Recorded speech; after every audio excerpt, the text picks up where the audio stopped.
По изминувањето на 100 дена од владењето на новата локална власт предводена од СДСМ, Општинскиот комитет на ВМРО ДПМН Кочани на пресконференција го критикуваше работењето на СДСМ, истакнувајќи дека капиталните проекти што ги ветиле во предизборието не ни започнале да ги реализираат, туку напротив спровеле проекти кои што не им се на корист на граѓаните.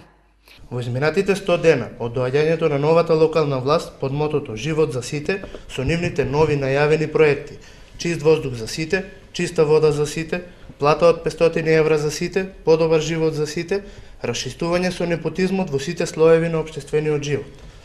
Новата локална власт од овие проекти ги спроведе следните: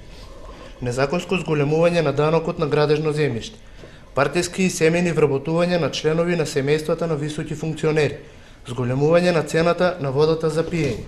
тампонирање на 500 метри изгребан асфалт на магистрален пат Кочани-Делчево, проект на ВМРО ДПМН, поставување на 150 метри квадратни бекатон плочки, незаконска промена на раководители и директори на локално ниво под присила, уцена и закана, незаконска промена на членови на управни одбори и училишни одбори, политички прогон на политичките неистомисленици. За капиталните проекти, кои се од суштинско значење за животот на граѓаните на општина Кочани, се уште не слушнавме ништо.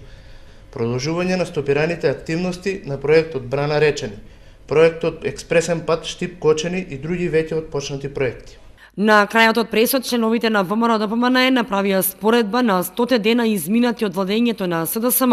со 100 дена од владењето на ВМРО ДПМН и истакнаа дека според нив имало голема разлика во однос на реализираните проекти кои што ги ветиле на граѓаните и ги оствариле. Намалување на данокот на градишно земјиште за 25%,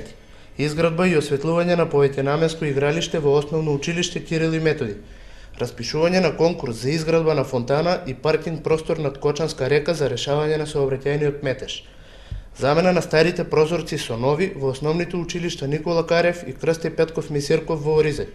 реновирање на мостот на Оризарска река и проширување и осветлување на влезот во насело Оризај, побис и замена на електричните улични светилки во периферните реони во Кочани, отпочната акција за изградба на потпорни ѕидови и многу други проекти. ВМРО ДПМН ќе продолжи будно да ја следи работата на новата локална власт во наредниот период, а останува на граѓаните да дадат оценка за тоа кој гради и кој партиципира демократија, беше речено на пресот.